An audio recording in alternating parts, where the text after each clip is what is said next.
Hello, me प्रांजलीस recipe and ब्लॉगमध्ये तुमचं स्वागत आहे। तर आज आपण बनवणार आहोत काला चना डोसा आणि ही रेसिपी आहे ती खूप सोपी आहे, अगदी कमी सामानामध्ये होते।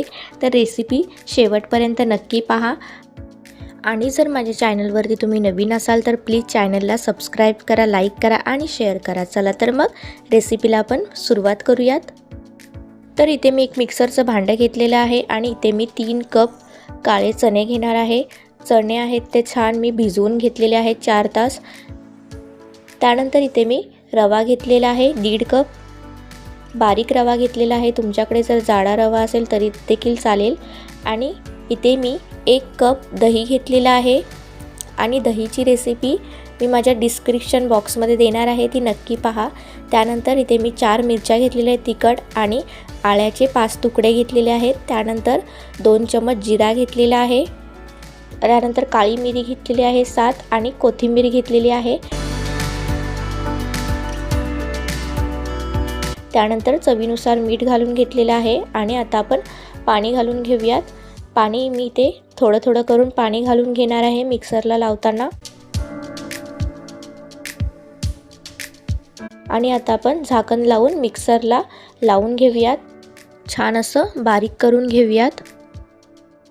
तर इथे बघू शकता मी मिक्सरला लावून घेतलेला आहे आणि एका बाउलमध्ये काढून घेतलेला आहे, मस्त असं बारीक करून घेतलेलं आहे। बघू शकता अशा पद्धतीची आपल्याला थिकनेस हवा आहे। तर आता आपण डोसे करायला घेऊयात।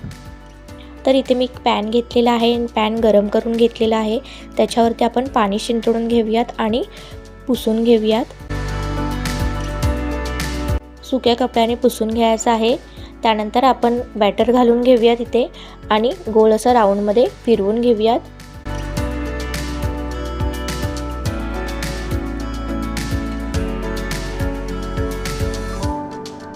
आणि आता आपण साईडने तेल घालून घेऊयात आणि मध्ये देखील तेल घालून घेऊयात। तर बघू शकता वरच्या साईडने आपला डोसा सुकलेला आहे। तर आता आपण पलटी करून घेऊयात। बघू शकता मस्त असा गोल्डन कलर आलेला आहे। तर आता आपल्या दुसऱ्या साईडने देखील डोसा आहे तो शेकलेला आहे। तर आता आपण पॅनमधून काढून घेऊयात। मस्त असं डोसा आपला एकदम सॉफ्ट असा तयार झालेला आहे। तर दुसरा देखील डोसा आपण त्याच पद्धतीने करून घेणार आहोत आणि तेल वगैरे काहीच लावायची गरज नाही। तर आता आपण बॅटर घालून घेऊयात आणि फिरवून घेऊयात राऊंड शेपमध्ये। आणि चटणीची देखील रेसिपी मी डिस्क्रिप्शन बॉक्समध्ये देणार आहे, ती नक्की पहा। आणि दहीची सुद्धा मी व्हिडिओ डिस्क्रिप्शन बॉक्समध्ये देणार आहे। तर बघू शकता हाही डोसा आपला राऊंड शेपमध्ये करून झालेला आहे। आता आपण साईडने तेल सोडून घेऊयात। जर तुम्हाला साईडने तेल नसेल सोडायचं तरी देखील तुम्ही स्किप करू शकता। तर आता आपण पलटी करून घेऊयात। आणि जर तुम्ही माझ्या चॅनलला अजून सबस्क्राईब नसेल केला तर प्लीज सबस्क्राईब करून घ्या, जेणेकरून माझ्या रेसिपीच्या नवनवीन व्हिडिओ तुम्हाला बघायला भेटतील।